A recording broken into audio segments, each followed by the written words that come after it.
So just as it's important to talk about all the things that you need to do when you write your essays or approach them, it's also, I think, helpful to talk about a few things that you should avoid as you craft your application essays.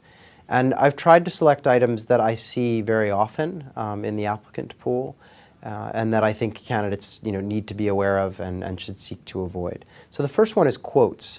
It's really common for some reason for candidates to take a quote of someone famous that they admire and throw it in at the top of an essay to kind of set the tone, or basically using someone else's words to make your points. And I think that there are a couple of mistakes there. The first is that the admissions officer has often seen these quotes before. So because a lot of candidates use quotes and because MBA applicants often admire the same sort of leaders or political figures, it's very likely that the admissions office has seen whatever quote it is you're selecting before.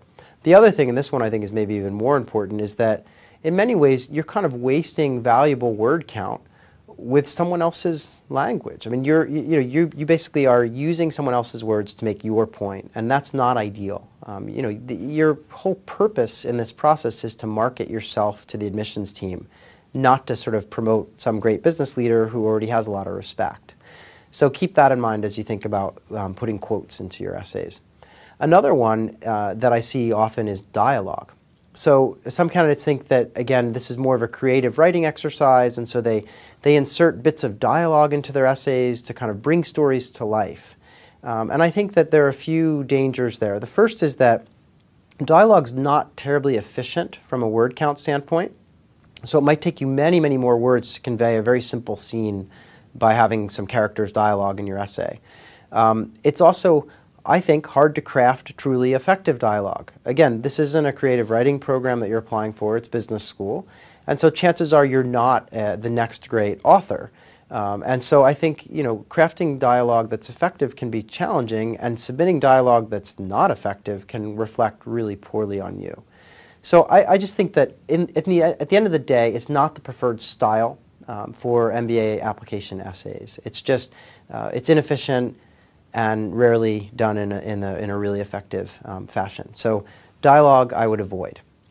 Another biggie is jargon. So a lot of candidates use jargon in their application essays that are specific to their industry.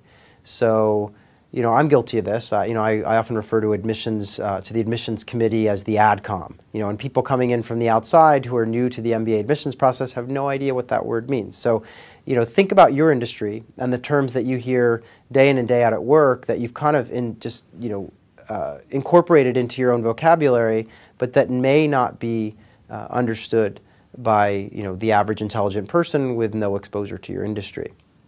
So if you write an essay and show it to someone who's not in your industry, but who's bright and well educated, and they're lost, then that should be a really important signal to you.